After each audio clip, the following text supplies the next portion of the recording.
تم ایک ایسے انسان ہو کہ تمہارا ایک نام ہے, تمہاری ایک شہرت ہے. مدینے کی کوئی بھی خاتون, مدینے کی کوئی بھی لڑکی جس کے پاس آپ نکاح کا پیغام بھیجو, کوئی تمہارا رشتہ رد نہیں کرے گی, کینسل نہیں کرے گی. ہر لڑکی کی تمنا ہوگی کہ ابو طلحہ کی بیوی بن جائے, اور میں بھی چاہوں گی تمہاری بیوی بن جاؤں. لیکن اے ابو طلحہ سنو, میں تمہارا یہ رشتہ کینسل کر رہی ہوں, اس کو ریجیکٹ کر رہی ہوں. کیوں؟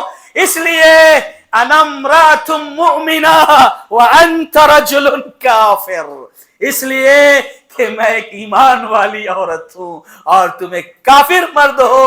میرا ایمان اس بات کی اجازت نہیں دیتا کہ میں ایک کافر سے نکاح کروں. میرے بھائی دیکھو, اسے کہتے ہیں ایمانی غیرت, ایمانی حمیت. ام سلیم رضی اللہ تعالی عنہ کا یہ جملہ قیامت تک آنے والی بہو بیٹیوں لڑکیوں کے لیے یہ بہت بڑا سبق ہے, بہت بڑا درس ہے کہ اپنی ایمانی غیرت کو سلامت رکھو. یہ دور فتنوں کا دور ہے, قدم قدم پر تمہیں للچائی ہوئی نگاہوں سے دیکھا جائے گا, تمہیں آزمایا جائے گا, تمہیں فتنوں میں مبتلا کیا جائے گا. تو ام سلیم کو یاد کر لینا کہ ام سلیم نے کہا تھا انا امرأۃ مؤمنہ, میں ایک ایمان والی خاتون ہوں, ایمان والی عورت ہوں, میرا تم سے رشتہ ہو نہیں سکتا. یہ جواب دیا تھا ام سلیم رضی اللہ تعالی عنہا نے. اس کے بعد ابو طلحہ انصاری کو دلچسپی تھی ام سلیم سے نکاح کرنے میں, بار بار نکاح کا پیغام گیا. تو ام سلیم رضی اللہ تعالی عنہ بھی سبحان اللہ کیسی خاتون تھیں. اس زمانے میں جو عورتیں ہوتی تھیں سبحان اللہ کیسی عمل کی پیکر دین کی داعیاں ہوا کرتی تھی. سبحان اللہ. دیکھو ام سلیم رضی اللہ تعالی عنہ کہتی ہیں اے ابو طلحہ, تم مجھ سے نکاح کرنا چاہتے ہو لیکن میں ایمان والی خاتون ہوں, یہ نکاح نہیں ہو سکتا. جب دوبارہ سہبارہ پیغام آیا تو ام سلیم رضی اللہ تعالیٰ عنہ نے کیا کہا, اے ابو طلحہ کیا تم کو سمجھ میں نہیں آتا ہے, تمہارے پاس سمجھ ہے کہ نہیں ہے, تم ایک اللہ کو چھوڑ کر فلاں ابن فلاں کی تراشی ہوئی لکڑیوں کی پرستش کرتے ہو, فلاں فلاں کی عبادت کرتے ہو. ذرا سمجھو ہمارا خالق کون ہے, ہمارا مالک کون ہے, ہمارا پیدا کرنے والا کون ہے, ہماری عبادت کا اصل مستحق کون ہے. جس دن تم یہ سمجھ جاؤ گے اور اسلام کی دولت سے مالا مال ہو جاؤ گے, جس دن تم اسلام میں داخل ہو جاؤ گے تو سمجھ لینا ام سلیم تمہارے نکاح میں آ گئی ہے, تمہارا قبول اسلام میرا مہر ہو جائے گا, تمہارا قبول اسلام میرا مہر بن جائے گا. اور سبحان اللہ وہ دن آیا کہ اللہ تبارک و تعالی نے ابو طلحہ انصاری کا دل اسلام کے لیے کھول دیا, وہ مسلمان ہو گئے اور ان کا قبول اسلام ام سلیم رضی اللہ تعالی عنہ کا مہر قرار پایا. علماء نے لکھا, محدثین نے لکھا کہ اس روئے زمین پر سب سے پاکیزہ مہر اگر کسی خاتون کا ہے تو ام سلیم رضی اللہ تعالی عنہ کا ہے کہ ابو طلحہ کا قبول اسلام ان کا مہر بنا تھا. تو میری ماں اور بہنوں, چونکہ آپ بھی اس پروگرام میں موجود ہیں تو اس مناسبت سے فتنوں کے اس دور میں, اس آزمائش کے ماحول میں ضروری یہ ہے کہ اس پر ہماری نظر ہو, ہم اپنے ایمان کو, اپنے یقین کو, ایمانی غیرت و حمیت کو زندہ رکھیں, سلامت رکھیں. یہ بہت بڑی دولت ہے, اللہ تعالی ہم سب کی حفاظت فرمائے. تو میرے بھائیوں, یہ ایک بات جو میں نے کہی آپ کے سامنے, اسی طریقے سے ہم اور آگے بڑھتے ہیں. میں آگے بڑھ رہا ہوں یہ بتانے کے لیے کہ جو فتنے اس وقت ہم پر مسلط ہیں, اور اتنے فتنے ہیں, اگر آپ جو ہے اس کو شمار کرنا چاہو میرے بھائی تو اتنے فتنے ہیں کہ آپ شمار نہیں کر سکو گے. میں نے باقاعدہ ایک لسٹ بنائی فتنوں کی, میں نے دیکھا کون کون سے فتنے ہیں, میں دنگ رہ گیا کہ اللہ اکبر, یہ بھی فتنہ ہے, یہ بھی فتنہ, یہ بھی فتنہ, یہ بھی فتنہ. ایسے فتنوں کی ایک لمبی چوڑی لسٹ سامنے آئی. سب کا احاطہ ممکن نہیں ہے, لیکن جو فتنے زیادہ خطرناک ہیں اور جن فتنوں سے مزید فتنے وجود میں آتے ہیں, جن فتنوں سے مزید فتنہ یا مزید پریشانیاں بڑھتی ہیں, ان میں سے دو چار کا تذکرہ کروں گا انشاءاللہ. اس کے بعد کچھ کچھ ذمہ داریاں ایک دو بتا کر بات ختم کر دیں گے انشاءاللہ. اور ابھی بھی جو باتیں ہوئی ہیں الحمدللہ اس میں نے ایک ذمہ داری خواتین کے اعتبار سے بتا دی ہے، سب اس میں شامل ہے. نہیں اپنے ایمان و یقین کی حفاظت کریں. میں ضمن ذکر کرتا رہا ہوں، شاید آگے موقع نہ ملے تو اس کو یہ سمجھ لیں. یہیں پر ایک فتنہ جو اس وقت بہت زیادہ عام ہے، اسی سے جوڑ کر کے جو میں نے بھی بات ام سلیم رضی اللہ تعالیٰ عنہ کے حوالے سے نقل کی، عورتوں کے حوالے سے، اسی سے جوڑ کر میں کہوں تو ایک فتنہ جو اس وقت سر چڑھ کر بول رہا ہے اور اس فتنے کی زد میں سب دھیرے دھیرے آتے جا رہے ہیں، اور وہ فتنہ کیا ہے؟ بے حیائی کا فتنہ، بے شرمی کا فتنہ. آج کا معاشرہ، آج کا انسان بے حیا ہو گیا، بے شرم ہو گیا. اور معاف کیجئے بات تھوڑی تلخ ہے لیکن حقیقت ہے. ہم اسی ممبئی شہر میں ہمارے یہاں دیکھتے ہیں ان ساحلوں پر، پارکوں پر لمبی لمبی داڑھی رکھ کر کے داڑیاں سفید ہو گئی ہیں، عمر زیادہ ہو گئی ہے، اپنی بہو بیٹیوں کو ظالم لے کر ساحلوں پر جاتا ہے اور برقع پہن کر جاتی ہیں بچیاں، اور ساحل پر جب پہنچتی ہیں تو برقع نکال کر بیگ میں رکھ کر کے دوپٹے بھی سینے پر نہیں رہتے. ایسے بے حیائی کا مظاہرہ کرتے ہوئے داڑھی رکھنے والا مسلمان اپنی بہو بیٹیوں کو ساحلوں پر گھماتا ہے. کتنا بڑا فتنہ ہے یہ فتنے جو پہلے دوسروں کے پاس تھے، آج یہ فتنے مسلمانوں کے گھر تک پہنچ گئے ہیں. بے حیائی کا فتنہ. اب دیکھو ہر جگہ آزادی کے نام پر عورت کو بے حیا بنایا گیا، آزادی کے نام پر عورت کو مردوں کے شانہ بشانہ لا کر کھڑا کر دیا گیا. میرے بھائی ہر جگہ آپ کو عورت نظر آئے گی. آج آپ کسی دکان میں چلے جاؤ وہاں عورت، کسی کمپنی میں چلے جاؤ وہاں عورت، کسی اور جگہ کسی کالج میں چلے جاؤ وہاں، اور ہر جگہ آپ کو عورت. یہاں تک کہ آپ اگر موبائل میں کوئی اسلامی لیکچر بھی دیکھ رہے ہیں، سن رہے ہیں، ایڈ آتا ہے ظالم، وہاں بھی عورت.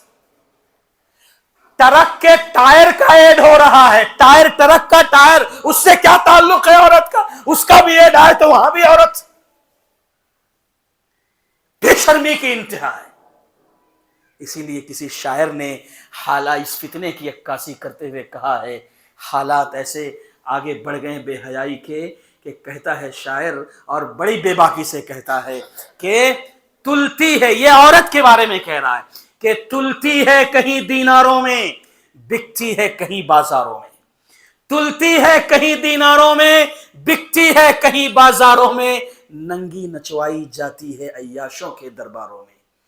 یہ حالت ہے اس وقت. تو اس لیے میں اس بے حیائی کے فتنے سے بچنے کے لیے ایک پیغام یہ دینا چاہتا ہوں، چاہے مرد ہو یا عورت ہو. عورت یقیناً عورت بے پردہ ہوتی ہے تو فتنہ بنتی ہے، اور مرد اس پر گرفت نہیں کرتا وہ بھی مجرم ہے. جس طرح عورت مجرم بنتی ہے پردہ نہ کر کے، ویسے اس کا شوہر ہو، اس کا بھائی ہو، اس کا باپ ہو، کوئی بھی ہو، اگر وہ روکتا نہیں ٹوکتا نہیں وہ بھی مجرم ہے. دیوس ہے وہ شخص جو اپنی بہو بیٹیوں کو بے پردگی سے نہ روکے. اس لیے بے حیائی کا خاتمہ ہوگا پردے سے، پردہ کرنے سے ہوگا. میں آپ کو ایک پتے کی بات بتاؤں کہ جب عورت بے پردہ ہوتی ہے نا تو بہت بڑا فتنہ بنتی ہے. اللہ کے نبی محمد رسول اللہ صلی اللہ علیہ وسلم نے فرمایا تھا فَاتَّقُوا فِتْنَةَ النِّسَاء، عورتوں کے فتنے سے بچو. اللہ اکبر. عورت کا فتنہ یعنی جب بے پردہ ہو کے گھومتی ہے نا، بہت ڈینجر فتنہ ہوتا ہے یہ. سعید ابن مسیب رحمۃ اللہ علیہ کبار تابعی میں سے ہیں، 80 سال کے ہو چکے ہیں، اور 80 سال کی عمر میں سعید ابن مسیب رحمۃ اللہ علیہ فرماتے ہیں کہ لا تأمنونی علی النساء، اگر بات بے پردہ عورت کی آ جائے تو 80 سال کے بوڑھے سعید ابن مسیب پر بھی اعتبار مت کرنا. میرے بھائی یہ بہت بڑا فتنہ ہے. قدم قدم پر بے حیائی. آپ ابھی نکل جائیں سڑکوں پر، باہر نکل جائیں، غیر مسلم بچیاں لڑکیاں تو خیر بے پردہ رہتی ہی ہیں، یہاں کا تو مجھے نہیں معلوم، لیکن بڑے بڑے شہروں میں ہم دیکھتے ہیں یہ فتنہ ہی فتنہ ہے. اسی لیے قرآن مجید نے ایک بہت بڑی بات کہی ہے کہ عورت جب فتنہ بنتی ہے، عورت جب بے پردہ ہوتی ہے تو فتنہ بنتی ہے، اور اس چیز کو واضح کرنے کے لیے ایک لطیف اشارہ علماء نے کیا قرآن مجید کے حوالے سے، اور نقطہ یہ بیان کیا اہل علم نے کہ قرآن مجید میں جب اللہ خطاب کرتا ہے تو پہلا خطاب مردوں سے ہوتا ہے اور دوسرا خطاب عورتوں سے ہوتا ہے۔ پہلا خطاب مردوں سے ہوتا ہے، دوسرا خطاب عورتوں سے ہوتا ہے، جیسے ان المسلمین والمسلمات والمؤمنین والمؤمنات، کہ مسلمان مرد، مسلمان عورتیں، مومن مرد اور مومنہ عورتیں۔ یہ قرآن کی ترتیب ہے، قرآن کی ترتیب یہی ہے کہ پہلا خطاب مردوں سے، دوسرا خطاب عورتوں سے۔ لیکن دیکھو جب بات بے حیائی کی آئی، جب بات بے پردگی کی آئی، بات جب زناکاری کی آئی، تو قرآن اپنی ترتیب الٹ رہا ہے، قرآن اپنی ترتیب پلٹ رہا ہے۔ اللہ کہتا ہے الزانیۃ والزانی فاجلدوا کل واحد منہما مئۃ جلدہ، کہ زنا کرنے والی عورت کو اور زنا کرنے والے مرد کو 100 کوڑے لگائے جائیں گے۔ قرآن کی ترتیب یہی ہے، پہلا خطاب مردوں سے، دوسرا خطاب عورتوں سے۔ لیکن بات جب بے حیائی زناکاری کی آ گئی تو قرآن نے اپنی ترتیب الٹ دی، اور ترتیب کو الٹ کر پلٹ کر قرآن یہ بتا رہا ہے کہ عورت جب بے پردہ ہوتی ہے تو پورے معاشرے کو تباہ کر دیتی ہے۔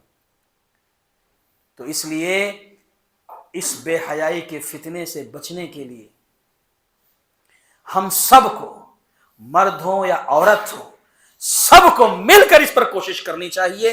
اللہ تعالی ہم سب کو اس کی توفیق عطا فرمائے۔ وقت زیادہ ہو گیا ہے اور میں بھی زیادہ دیر بولنے کا عادی نہیں ہوں، لیکن چونکہ کچھ چیزیں اہم میں سوچ رہا ہوں آپ کے سامنے رکھ دوں۔ ابھی میں نے آپ کے سامنے جو بات رکھی تھی یہ بے حیائی کا فتنہ تھا، اور اس کے ساتھ ساتھ ایک فتنہ اور ہے جو بڑا مرکزی فتنہ ہے، اور اس فتنے کی زد میں کیا عوام، کیا خواص، کیا بڑے، کیا چھوٹے، کیا عالم، کیا غیر عالم، سب مبتلا ہیں الا ماشاء اللہ۔ اللہ ہماری حفاظت فرمائے۔ وہ فتنہ بڑا سنگین ہے، اور وہ فتنہ کون سا ہے؟ مال کا فتنہ ہے، مال کا فتنہ، مال و دولت کا فتنہ۔ یہ پیسہ، یہ مال، یہ دولت، یہ روپیہ ایسا فتنہ بنا ہوا ہے کہ اللہ کے نبی نے خود کہا نا، فتنہ لکل امت فتنہ وفتنۃ امتی المال۔ ہر امت کے اندر ایک فتنہ ہوتا تھا، میری امت کا ایک فتنہ کیا ہے؟ مال ہے۔ میری امت کا فتنہ مال ہے، سب اس میں گرفتار ہیں۔ اور شیخ الاسلام ابن تیمیہ رحمہ اللہ کے حوالے سے بات کر رہا ہوں۔ ایک حدیث ہے تعیس عبد الدینار تعیس عبد الدرہم، کہ درہم و دینار کی پوجا کرنے والے ہلاک ہو جائیں، برباد ہو جائیں۔ اور قرآن مجید سورہ کہف کی ایک آیت ہے، اس آیت کے حوالے سے اس کو سامنے رکھ کر کے شیخ الاسلام ابن تیمیہ رحمہ اللہ نے فرمایا کہ یہ مال کا فتنہ، دولت کا فتنہ، یہ دنیا کا فتنہ اتنا سنگین ہے، اتنا سنگین ہے کہ اگر آدمی اس میں پڑ گیا تو ایمان سے بھی ہاتھ دھو بیٹھتا ہے، اس کا ایمان بھی چلا جاتا ہے، کافر ہو جاتا ہے۔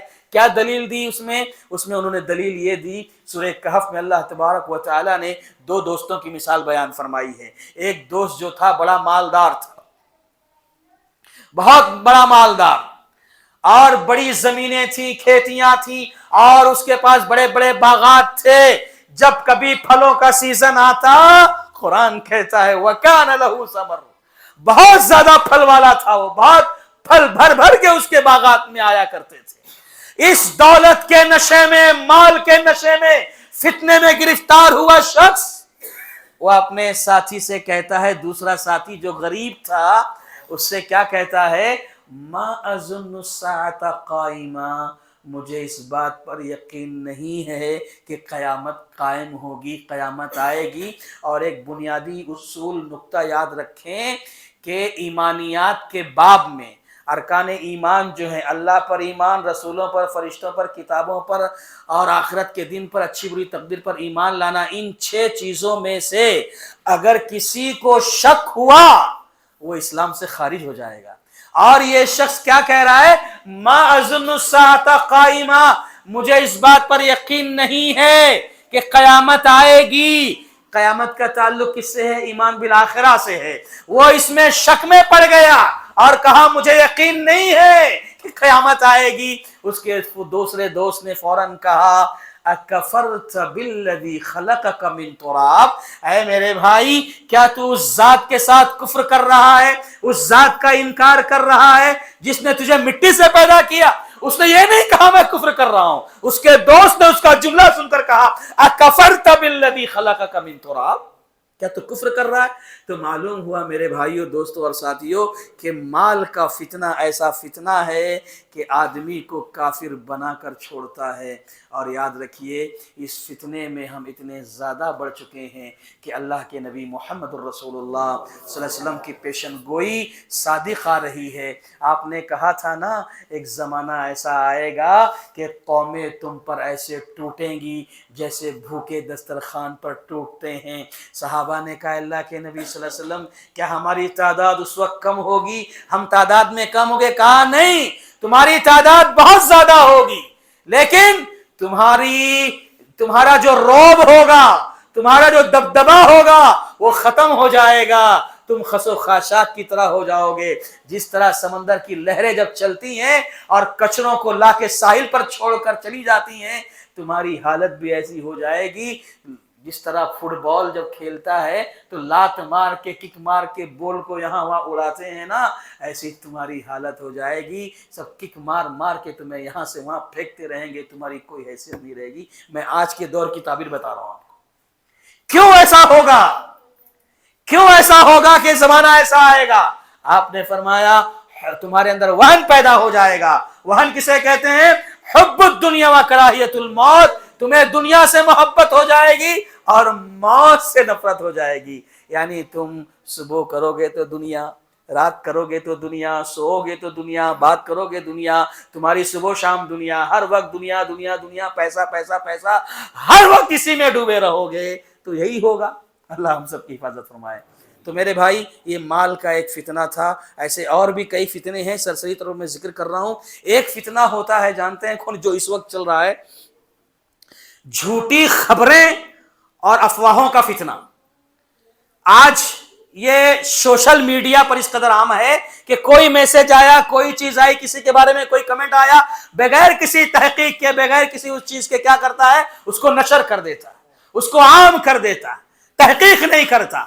اللہ تعالیٰ نے فرمایا ان جاءکم فاسق بنبأ فتبینوا، کہ خبر کی تصدیق کر لیا کرو، اس طرح یہاں وہاں نشر مت کیا کرو۔ یہ سختی سے منع کیا گیا ہے۔ آج ہماری نسلیں جو ہے اس پر جو ہے آپ دیکھیں گے فیس بک پر، واٹس ایپ پر، ایسے جو بھی آیا بس نشر کرتے چلے جاتے ہیں۔ اور میرے بھائی یہ جھوٹی خبروں کو پھیلانا اور افواہوں کو پھیلانا، آپ جانتے ہیں اس سے کیا ہوتا ہے، کتنا بڑا تماشا ہوتا ہے۔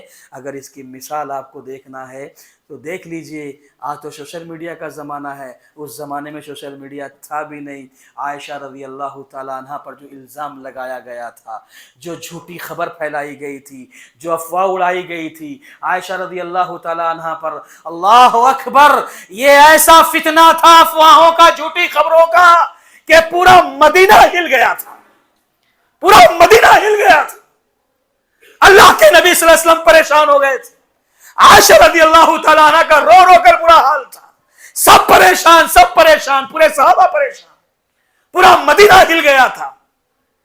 تو یاد رکھو اس دور میں جو ایک فتنہ چل پڑا ہے کہ بس موبائل ہاتھ میں ہے، کچھ بھی آیا نشر کر دیا۔ اور افسوس تو یہ ہو رہا ہے کہ آج علماء کے خلاف بھی لوگ نشر کرتے ہوئے چوکتے نہیں۔ کسی عالم پر کوئی کمنٹ کرنا ہو، تبصرہ کرنا ہو، پتہ نہیں وہ سچ ہے نہیں ہے، اس کی عزت پر حملہ ہوا اور فیس بک پر ڈال دیا، پھیلا دیا اس کو۔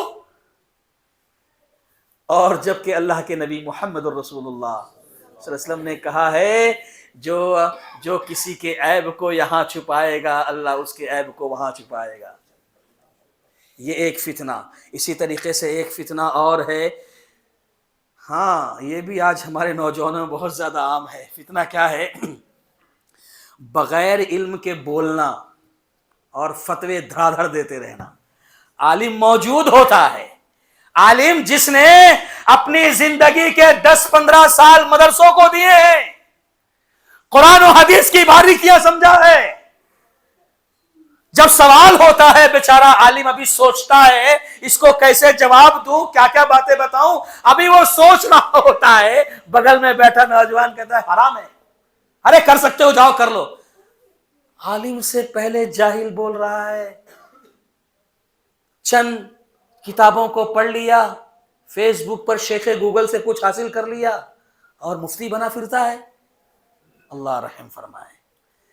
یاد رکھو اس طرح کے فتوے دینا اور ٹکا ٹک دھڑا دھڑ بولتے چلے جانا، یاد رکھو یہ سراسر ظلم ہے، اور پوچھے جاؤ گے اللہ تعالیٰ کے پاس۔ ہمارے علماء جانتے ہیں کس قدر حساس تھے۔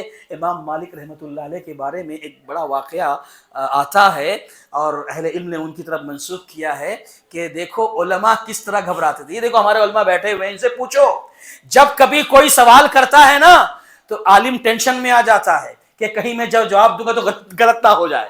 عالم ٹینشن میں رہتا ہے، اتنا آسان کام نہیں ہے کوئی سوال کرے آپ پھٹ سے جواب دے دو۔ آج ہمارے ہاں کچھ لوگ ہیں، پوچھ کیا پوچھنا چاہتا ہے سب مجھے پتا ہے۔ امام مالک رحمت اللہ علیہ سے ایک مجلس میں 40 سوال کیے گئے۔ کتنے؟ 40 سوال کیے گئے 36 کے بارے میں، 36 سوالوں کے بارے میں انہوں نے کہا لا ادری، مجھے نہیں پتا، مجھے نہیں پتا۔ آج اگر ہمارا کوئی عالم کہہ دے رہے بھیا نہیں معلوم اس سوال کا جواب، کیا عالم ہو یار تم، یہ ہمارے لوگ بولتے ہیں۔ جبکہ سلف کے پاس، اہل علم کے پاس لا ادری کہنا یہ نصف علم کہلاتا ہے، آدھا علم کہلاتا ہے لا ادری کہنا۔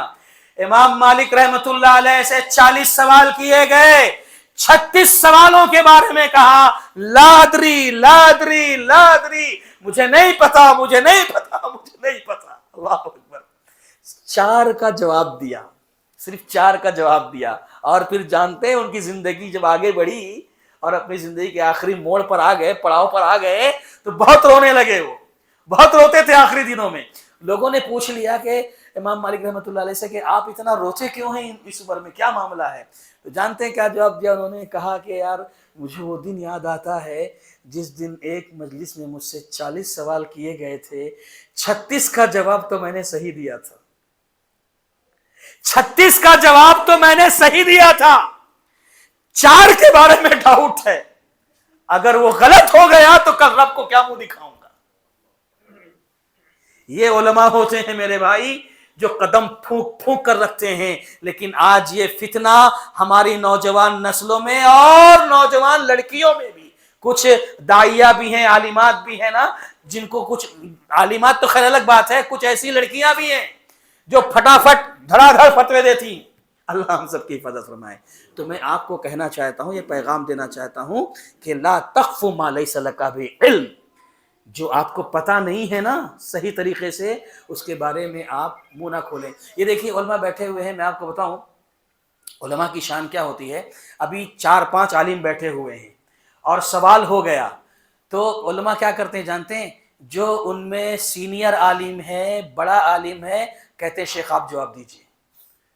دوسرے علماء خاموش، حالانکہ ان کو جواب پتا رہتا ہے، اس کے باوجود ادب کا تقاضا یہ ہے ہم سے بڑی عمر کے ہیں، ہم سے بڑے عالم ہیں، شیخ آپ جواب دیجئے۔ اور آج کا نوجوان بیچارہ عالم ابھی منہ نہیں کھول رہا ہے، سوچ رہا ہے ارے جا کر لے یار، سب جائز ہے۔ اللہ ہماری حفاظت فرمائے۔ بہرحال میرے دوستوں ساتھیوں، وقت زیادہ ہو رہا ہے اور میں اپنی بات کو یہاں پر روکتے ہوئے صرف اشارے میں ایک بات یہ بتا دوں کہ ایسے حالات میں، ایسے دور میں، ان فتنوں کے ماحول میں، جبکہ فتنے بہت ہیں، یہ میں نے صرف چند گنائے ہیں، ایسے دور میں ہمیں کیا کرنا چاہیے؟ تو سب سے پہلی چیز تو ہمارے اپنے ایمان کی حفاظت کر لے جاؤ۔ یہ میں نے تھوڑا سا تذکرہ کر دیا اور بولنا تھا لیکن وقت نہیں ہے۔ اپنے ایمان کو بچا لو، اللہ کی قسم ہے یہ ایمان بہت بڑی دولت ہے، یہ ایمان و یقین بہت بڑی دولت ہے، اس کو سنبھال لے جاؤ اور اپنا اس ایمان کا جائزہ لیتے رہو کہ ہمارا ایمان کس کیٹیگری میں ہے، کیا ہمارا ایمان سلامت ہے یا نہیں، کہیں منافق تو نہیں ہو گئے ہیں۔ آپ کو پتا ہے صحابہ اکرام کے اندر مثالیں موجود ہیں، صحابہ اپنے آپ کو منافق کہا کرتے تھے۔ حنظلہ رضی اللہ تعالیٰ عنہ کا قصہ معلوم ہے، حنظلہ کہتے نافق حنظلہ، حنظلہ منافق ہو گیا۔ ابو بکر بھی کہتے ابو بکر منافق ہو گیا۔ میں واقعے میں نہیں جا رہا، خالی بتا رہا ہوں آپ کو کہ یہ صحابہ تھے جو ایمان کے پہاڑ تھے، اس کے باوجود اپنے ایمان کے بارے میں ڈرتے رہتے تھے کہیں منافق تو نہیں ہو گیا۔ یہ دیکھو عمر بن خطاب رضی اللہ تعالیٰ عنہ کا ایمان تو جانتے ہیں آپ، ایسا ایمان تھا اور ان کا ایسا رعب تھا ان کے ایمان کا کہ عمر کے سامنے لوگ آنے سے گھبراتے تھے۔ ارے دوسرے چھوڑو، شیطان بھی کانپتا تھا، عمر کو دیکھتا تھا شیطان دائیں بائیں ہو جاتا تھا کہ ان کے سامنے کون جائے گا۔ یہ عمر رضی اللہ تعالیٰ عنہ تھے، ایمان کے پہاڑ، اللہ اکبر۔ لیکن جانتے ہیں آپ، ایک وقت ایسا بھی آیا، آسمان سے وحی آئی، آسمان سے وحی آئی، کیا وحی آئی کہ اے نبی، اے محمد صلی اللہ علیہ وسلم، دیکھو یہ منافق ہے، یہ بھی منافق ہے، یہ بھی منافق ہے۔ آسمان سے لسٹ آئی منافقین کی۔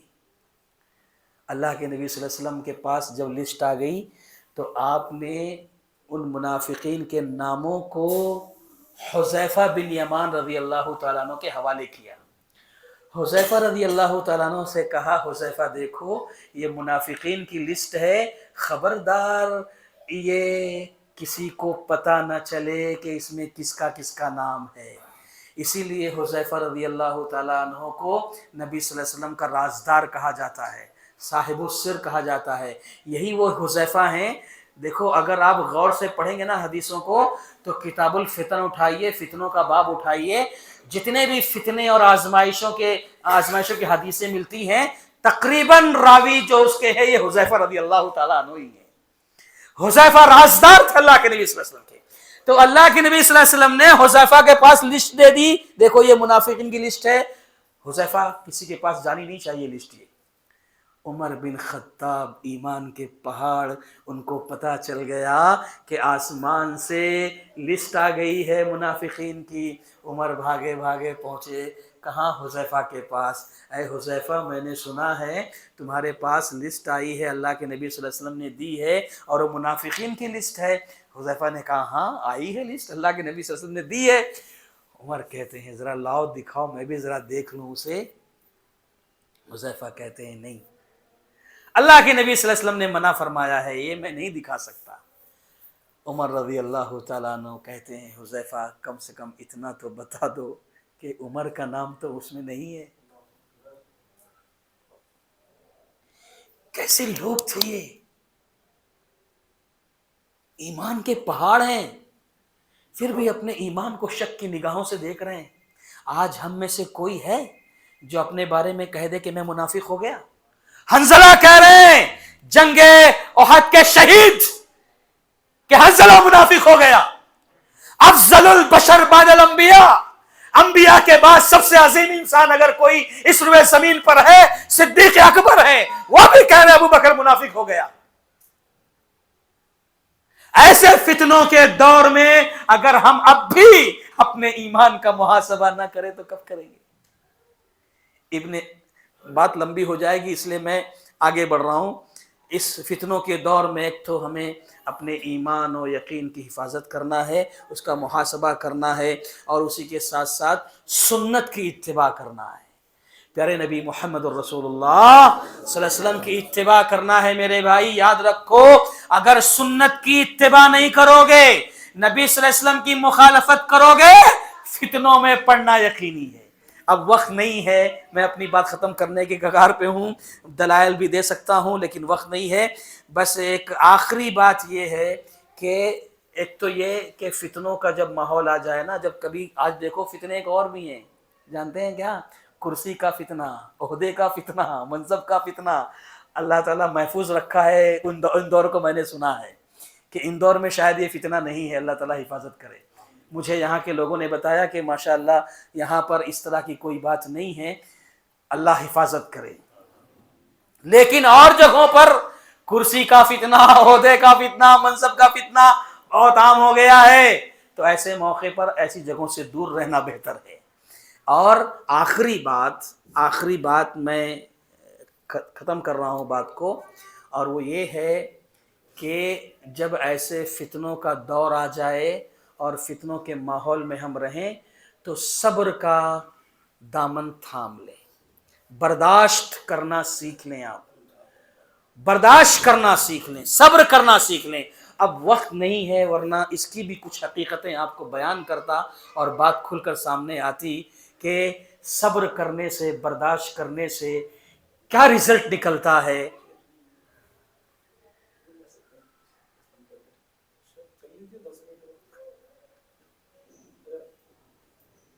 ٹھیک ہے، میں صرف صبر کے حوالے سے ایک بات بتا کے بات ختم کرتا ہوں کہ مجھے بھی طاقت چاہیے نا بولنے کے لیے۔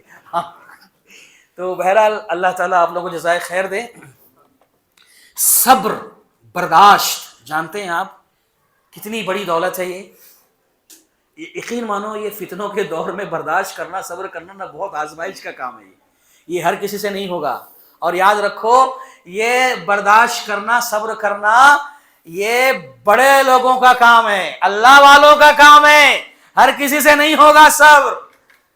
اور یاد رکھو، یہ جرأت کا کام ہے، ہمت کا کام ہے، اور اس کو عربی زبان میں قرآن مجید میں کہا گیا ہے عزم امور، کہ عزم امور میں سے ہے، بڑے ہمت والے کاموں میں سے ہے۔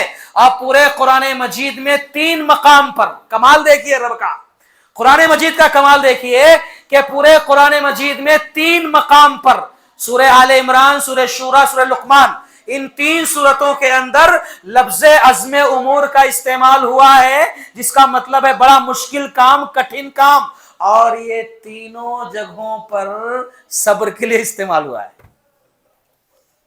ایک مثال دیتا ہوں سورہ لقمان کی۔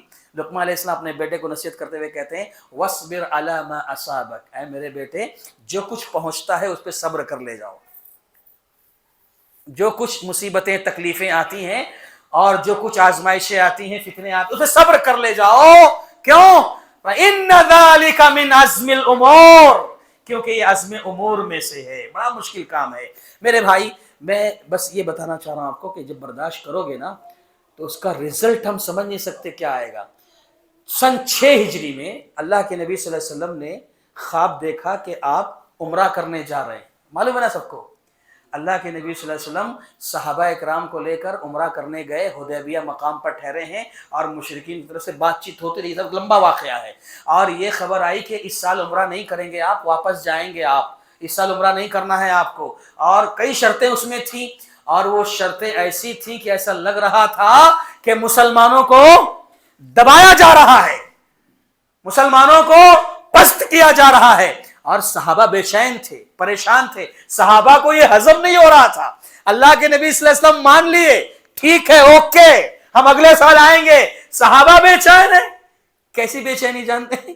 اللہ کے نبی کہتے ہیں کہ چلو ایک کام کرو، اپنا احرام کھول لو اور اپنے سر کے بال نکال لو، جانور ذبح کر دو۔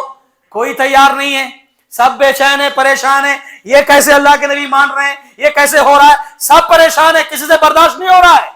اللہ کے نبی صلی اللہ علیہ وسلم خیمے میں جا رہے ہیں، آ رہے ہیں، اس وقت ام سلمہ رضی اللہ تعالیٰ عنہ ساتھ میں تھی۔ ام سلمہ نے دیکھا کہ اللہ کے نبی بہت پریشان ہے، کیا بات ہے اللہ کے نبی صلی اللہ علیہ وسلم؟ اے ام سلمہ دیکھو، یہ میرے صحابہ ہیں، میری ایک آواز پر اپنی جان نچھاور کرنے کے لیے تیار ہے، ان کو بار بار کہہ رہا ہوں اپنے احرام کھول لو، جانور ذبح کر لو، سر کے بال، یہ سنتے ہی نہیں ہے، پتہ نہیں کیا ہو گیا ان لوگوں کو۔ ام سلمہ رضی اللہ تعالیٰ عنہ نے مشورہ دیا، دیکھو خواتین کو کمزور نہ سمجھو، خواتین کے مشورے بھی کبھی کبھی بہت بلند ہوتے ہیں۔ ام سلمہ نے مشورہ دیا، اللہ کے نبی صلی اللہ علیہ وسلم آپ ایسا کریں، پہلے جائیں خود آپ اپنے سر کے بال نکال لیں، اپنا جانور ذبح کریں، اپنا احرام کھولیں، پھر دیکھیے، بولیے مت، آپ جا کے پہلے خود کر لیں۔ اب اللہ کے نبی صلی اللہ علیہ وسلم جب گئے اور جب اپنا احرام کھولا، سر کے بال نکالا، دیکھتے دیکھتے سارے صحابہ بھی کرنے لگے، لیکن صحابہ بے چین تھے، برداشت نہیں ہو رہا تھا، یہ کیا ہو رہا ہے؟ جو حدیبیہ کے مقام پر صلح ہوئی تھی، اللہ کے نبی نے اوکے کر دیا، صحابہ سے برداشت نہیں ہو رہا ہے، اللہ کے نبی نے صبر کر لیا، برداشت کر لیا۔ دیکھو میرے بھائی، جب برداشت کرتے ہیں تو اس کا رزلٹ کیا آتا ہے وہ بتانا چاہ رہا تھا میں آپ کو۔ کیا ہوا جانتے ہیں؟ اب آگے نکل رہے عمر بن خطاب رضی اللہ تعالیٰ، وہ بھی جوش میں آ گئے، کہا اللہ کے نبی کیا کر رہے ہیں آپ کیا کر رہے ہیں؟ کیوں دب کر صلح کر رہے ہیں؟ کیا آپ اللہ کے نبی نہیں ہیں؟ اے عمر، ہوں میں اللہ کا نبی، ہم حق پر نہیں ہیں؟ اے عمر، ہوں حق پر، تب کیوں ایسا کر رہے ہیں ہم لوگ؟ عمر جیسی شخصیت جو ہے ہل گئی ہے، کوئی ماننے کے لیے تیار نہیں۔